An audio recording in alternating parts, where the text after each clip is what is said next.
thoughts on the Olympic 3x3 basketball. I'm Tony. Welcome back to Streetball Strategy. We just go higher, like the torch, set it on fire.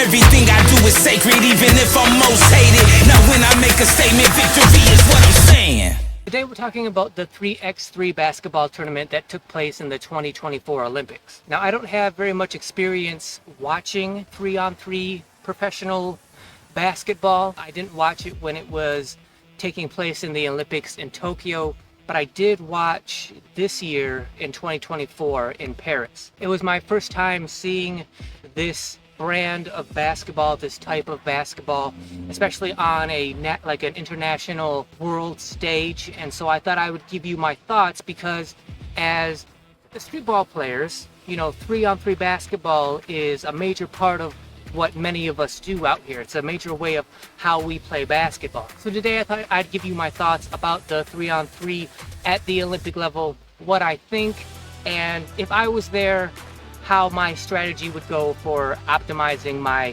chances and ability playing 3x3 basketball. So I want to start out with giving you my history of 3-on-3 basketball. So when I give you my opinion of the 3x3 in the Olympics, you have some context of where I'm coming from. My favorite version of half court is 3-on-3. One of the reasons it's my favorite is because I have a natural mental ability for understanding the 3-on-3 game, seeing the court, having court awareness, seeing passing lanes, all of that kind of stuff. Almost from a coaching perspective, my mind just happens to work the way a coach's mind would work when it comes to 3-on-3 basketball. That just so happens to be a natural talent that I have for the game, for that specific style of the game. In terms of being an actual player, actually playing, I'm probably average at best in actual playing.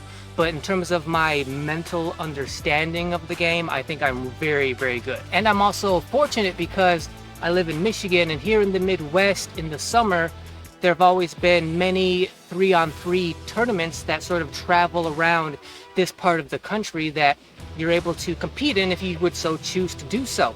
And for us, for me and my friend group out here, people that take sort of recreational basketball seriously, and we don't really play organized basketball, so we don't really play high school or college or anything like that. Summer tournament 3-on-3 basketball is kind of the height of basketball level out here, at least in this area. And I've played many 3-on-3 tournaments. I love the tournament atmosphere. I love being there. I love just being around hundreds of other players, people who love the same thing that I love. However, in these 3-on-3 tournaments, it's me and just my friends playing in these tournaments. And my friends and I, we're all about the same size. We're all around 5'8"-ish. We're all, around the same size, 140, 150, somewhere in there. Like, we're all pretty much the same size. None of us have any formal, any organized playing experience. We didn't play high school. We didn't play college. We're just regular old average recreational players.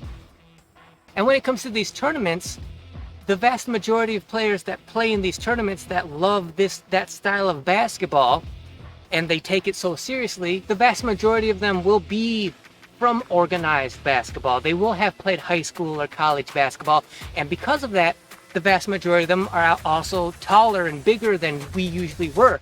They were usually 6 foot or above. So my friends and I, small, no formal experience, we would usually lose in those tournaments. We played pretty well, but you can only play so well when you go against a certain amount of experience and a certain amount of size and height. So we would usually lose in those tournaments. On the rare occasion when we did come across another team that was our size, then we stood a much better chance, and we usually would beat teams that were about the same size of us.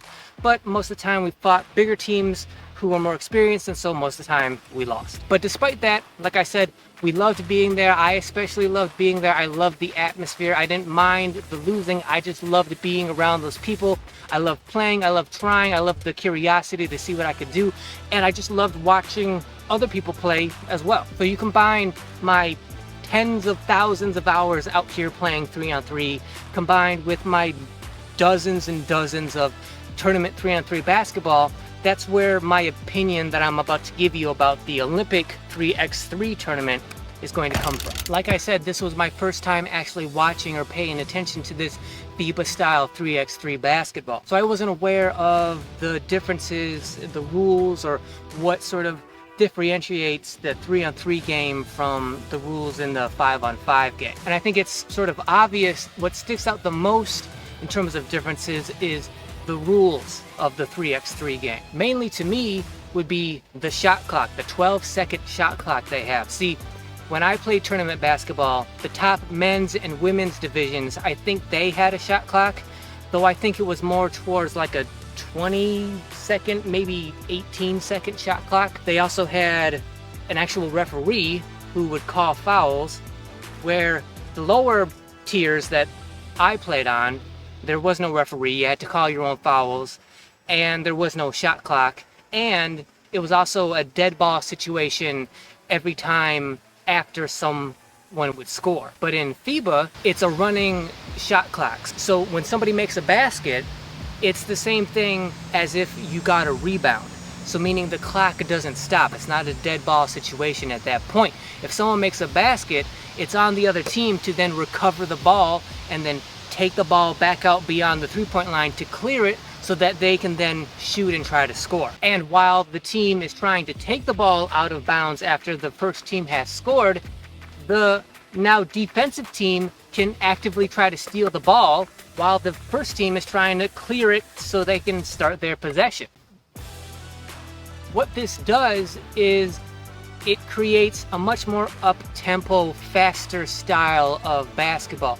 You can tell FIBA intentionally did this because they're trying to differentiate themselves from the 5-on-5 basketball that takes place in the Olympics. So the Olympics want more street-friendly sports. They have skateboarding, breakdancing is starting this year. So they're trying to sort of expand themselves and make themselves more interesting to a broader range of people. So when it comes to sort of the rules that take place in this 3x3 tournament, I get and I understand, like, okay, they want the game to be more fast and up-tempo, because if you're watching in the stands or you're watching on TV, the slower the game is, the more likely people are going to lose interest and not watch. So keep the game fast, keep the game up-tempo. That's all good, I get it, I understand. I don't really have a problem with it, except from coming from the player's perspective. When I was watching the games take place, the most reoccurring thought I had was, those players must be exhausted to play that kind of basketball where the shot clock is continuously going and recycling. Because when you're playing 3-on-3 basketball, especially when it's tournament style, especially when it's like do or die, like if you lose and go home kind of game, that means you have to give everything you got on every play. It doesn't sound like much when you just say, oh, it's 3-on-3, it's not that big of a deal. How taxing, how fatiguing could it be? The only people that would sort of make that claim are people that have never really laid it on the line and tried and really played absolutely as hard as you can on every possession of the ball, because it is that important. Because especially in the 3x3 games, the scoring rules are, it's the first team to 21, or overall there's just a 10-minute clock. So whoever gets to 21 first, or whoever has the lead as the 10 minutes expire. And when you have such a short amount of time like that, that makes every possession that more important, which means you're trying that much harder on every possession as well. And when there's a revolving shot clock that doesn't stop, that's going to be that much more taxing on the player. I personally would prefer a little bit of longer of a clock, because on average, whether it be a rebound or change of possession after a score, because you have to clear the ball while the shot clock is running, clearing the ball would usually on average take about 2 seconds. That means once you get the ball beyond the three-point line and can now officially start your possession and try to score, now you only have about 10 seconds on the shot clock. But I would say about half of the time, you could get a pretty good shot within that 10 seconds. So half of the time, 10 seconds is just about the right amount of time. The problem is, the other half of the time, because the clock is so short, it would usually result in some kind of bad or frantic shot being taken. And since half of the shots are bad or frantic, that means half of the play that's taking place out here is resulting in bad basketball. For me personally, I would rather have a little bit of a longer shot clock so that you can let your team get settled, set up for a higher quality shot, resulting in higher quality basketball. FIBA has seemed to kind of settle on the idea of like, okay, yeah, half the shots are going to be bad, rushed, frantic shots, but at least it keeps the game up tempo, and it's like they don't want the crowd, whether it be in the stands or watching at home, they don't want them to get bored watching 3-on-3 team set up whatever offensive player they're going to try to run on a given play. So in that sense, it seems like FIBA is trying to cater to the audience more so than the players, the athletes. And I think especially in the Olympics, like the Olympics themselves should be so much more about the athletes and what they need, what they require, what's best for them than who's watching. Because if you don't like what they're doing, then you're just not going to watch. Like, I don't really care about like the shot put because I just don't care, so I don't watch. It's like, but however I'm assuming however the shot put is constructed, the rules and the structure of how the athletes actually throw is probably structured in a way that is most optimal to their performance. And I think that's the way it should be with every sport, including the 3x3. So I would like to see a little bit of a longer shot clock.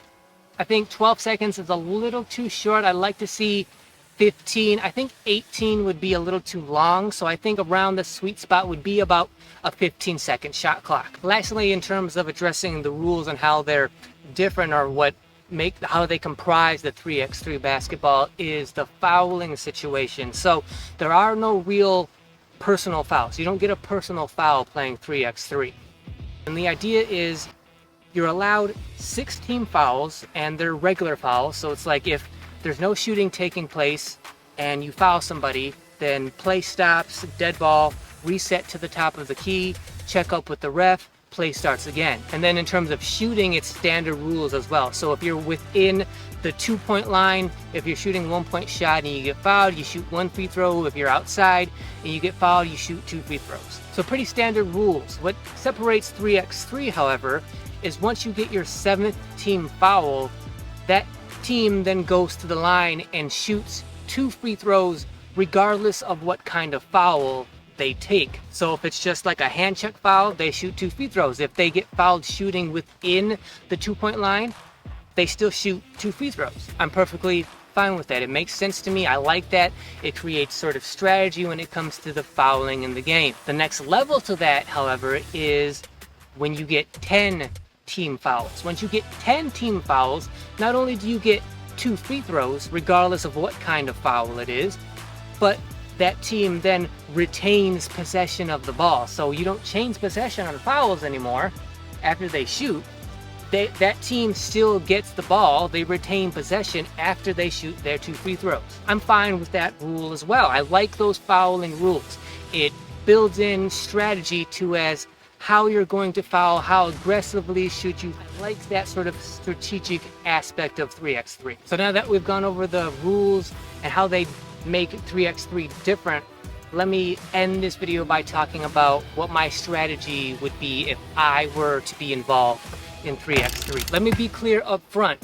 I do not think I could play a world championship level or Olympic level 3x3 basketball. Obviously not nowadays because I'm retired, but even back in my prime, I don't think I could have played back then either, not at that level, because I'm still only 5'8", and watching most of the guys in that tournament, they're all around 6 foot or above.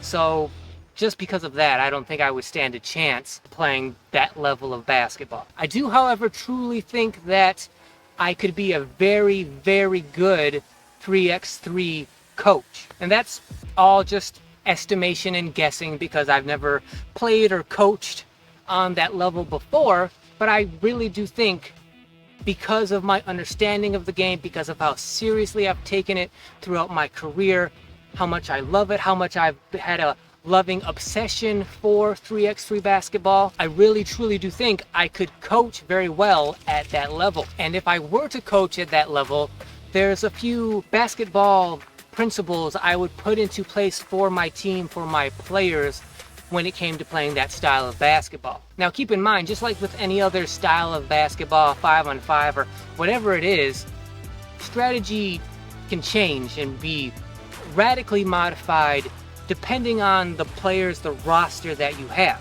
So for instance, the way I look at it is 3x3 is mostly about how you play the pick and roll. The smarter you can play the pick and roll, the more success you're going to have. I would say that's the vast majority of what makes up the play, the strategy in 3x3 basketball. But then there's the smaller minority of strategy that goes like, okay, what about isolating one-on-one? So depending on if you have a teammate who's big enough down by the basket or someone who's athletic enough out by a wing, you can throw the ball to them and let them isolate by themselves. If you have a super athletic player or couple of players on your team, that can radically change your strategy, just like it would be with any other form of basketball. But in my mind, when I'm thinking about the kind of strategy I would have playing 3x3 basketball, hypothetically in my mind what I'm seeing is the players on my team are all average in everything across the board. So they're all average in height to all the other 3x3 players. They're all average in body size. They're all average in playing experience, playing skill, playing ability. They're all average across the board. So meaning I can't just depend on one super athletic player to score, 8 or 10 of the necessary 21 points from my team, because I don't have that kind of athletic player on my team. Everybody's just average. In that hypothetical situation, the players I would try to recruit the most and look the most for would be the players who have the greatest propensity to understand, make good decisions when it comes to playing pick and roll basketball, offensively and defensively. I would rather have good decision makers rather than good athletes. Like, if I had to make that choice, do I want good athletes who are not great at pick and roll, or do I want great pick and roll players who are not that athletic? In this very specific style of basketball, I would take the pick and roll players 100% of the time, other than the athletic players. Because the rules of this game dictate you only have a finite amount of points that can be scored before the game is over, which means each possession is that much more important. FIBA has structured it so that it's up-tempo, so that there's a quantity of plays rather than a quality of plays. But my strategy would be, don't be afraid of the shot clock. What I saw in the 2024 Olympics was teams would get to the end of the shot clock and they would throw up a bad shot, a frantic shot. They knew it was a bad shot. They knew it probably was not going to go in. They knew the result was going to be the other team was going to get the rebound and get possession of the ball, but they shot the ball anyway because they were afraid of that 12-second shot clock running out on them. Yay. So my advice to my team would be, don't be afraid of the shot clock. Take your time. In fact, I would take it to the extreme where I would say, okay, this is what we're going to do. We're going to break down this 10-minute game into 3 separate sections. So for the first 3 minutes, that's going to be our feeling out time. The portion of the game where we're just trying to understand how the other team plays, what they're trying to do and how they're trying to do it, both offensively and defensively. And since when we're on defense, we don't really have any control over the game, we just have to react to the offense. When we are on offense, now we need to slow down, take our time, evaluate what the other team's trying to do defensively, and get a feel for how they're playing. Not only that, but we need to also try to establish our own rhythm offensively as a team as well. Because if we just run out there and we just start jacking up shots because we're afraid of the shot clock counting us down and turning the ball over because of it, then we're just going to throw up bad shots and we're never really going to be able to establish a good offensive rhythm. So my advice would be, don't be afraid to run the shot clock down. Don't be afraid of still having the ball in your possession and the shot clock go off and then you have to turn the ball over to the other team. Don't be afraid to do that. My advice for the first 3 minutes would be like, take your time, do whatever you need to do to get set within that 10 to 12 seconds to get a good quality shot. If you get a shot clock violation here or there trying to do that, I'm completely fine with that in the first 3 minutes. Now for the second third of the game, The next 4 minutes, that's where you have now established how the other team is playing. You have a pretty good feel for how they're playing offensively, defensively. You've probably gotten into the majority of the offensive rhythm that you're going to get and be in for that game. So now you just have to ride that out, because every game's going to be different. Every opponent's going to be different. So that means the way you play, the details of what kind of offense you run, how you run it, is going to change from team to team. So for that middle 4 minutes, you just make whatever modifications are necessary so that you're playing the best offense you possibly can. So the way I would look at it, it's like trying to run up a hill. So the first 3 minutes, when you're very first starting the game, you're at the very beginning, you're trying to build your momentum to start going up that hill. That's the first 3 minutes. Once you've gathered that momentum and now are running up the hill, you're trying to establish that pace as quickly and efficiently as you can for the next 4 minutes. So you make whatever tweaks, whatever modifications are necessary in order for you to be playing the most optimal basketball you can be within those 4 minutes. And then the last 3 minutes of the game, that's like getting to the top of the hill and cresting.